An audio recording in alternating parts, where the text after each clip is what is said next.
उद्धव ठाकरे राज ठाकरे यांची आज भेट होण्याची शक्यता आहे। आज दुपारनंतर शिवतीर्थावर भेटीची शक्यता वर्तवली जाते। शिवतीर्थावर भेट होईल असा एक अंदाज आहे।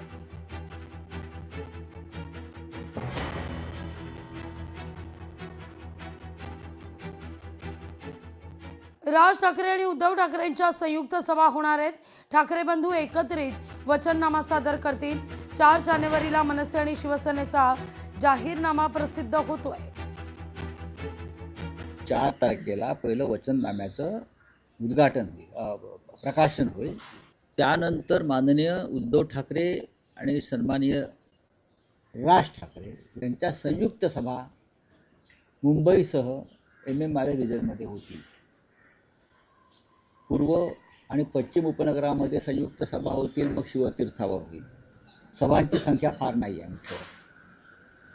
त्यानंतर मीरा भाईंदरला एक सभा होईल, ठाण्यामध्ये सभा, कल्याण आणि डोंबिवली अशा 2 सभा होतील आणि नाशिकला सभा होईल, संयुक्त सभा होईल। त्यानंतर उद्धव ठाकरे संभाजीनगरला जाणार आहेत, त्यांची सभा होईल। विधानसभा अध्यक्ष असल्याचा राहुल नार्वेकरांना विसर पडतोय। राज्याचे विधानसभा अध्यक्ष धमक्या देतात। संजय राऊत म्हणतात कमळाबाईंचं उपकरण घालून अध्यक्ष राजकीय कार्यक्रमात आहेत।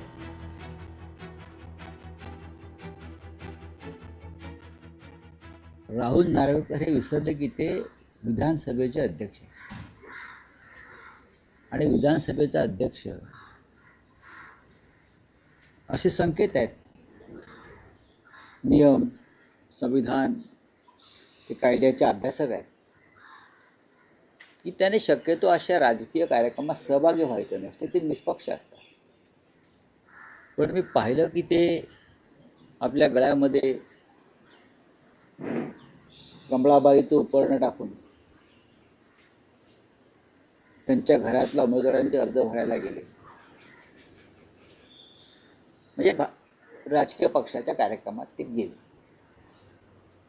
आता हा धमक्याचा विषय आला।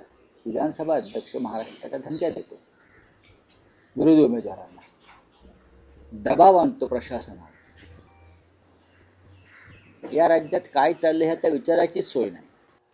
मराठी महापौर न व्हावा ही जबाबदारी कृपाशंकर यांच्यावर आहे। कृपाशंकर यांचं विधान अनावधानानं नाही, राऊतांचा दावा आहे। कृपाशंकर सिंग हे भाजपचा बोलका पोपट आहे, बोलका पत्थर आहे बरं का, आणि भारतीय जनता पक्षाचे कारस्थान आहे। ते आधी वातावरण निर्मिती करतात, चाचपडून पाहतात, आणि त्यांना मुंबईमध्ये मराठी माणसाच्या डोक्यात दगड घालायचाच आहे। त्यांनी ठरवलं आहे की मुंबईमध्ये मराठी माणसाचं डोकं फोडायचं, दगड घालायचं, डोक्यावर खतम करून टाकायचं।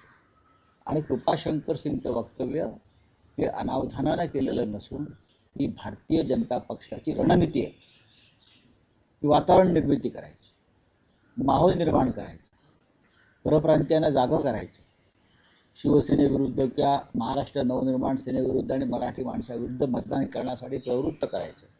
कृपाशंकर यांनी माहोल निर्माण केल्यावर मग योगी आदित्यनाथ वगैरे वगैरे वगैरे। लोकशाही मराठी ऐका, पहा, जागरूक रहा।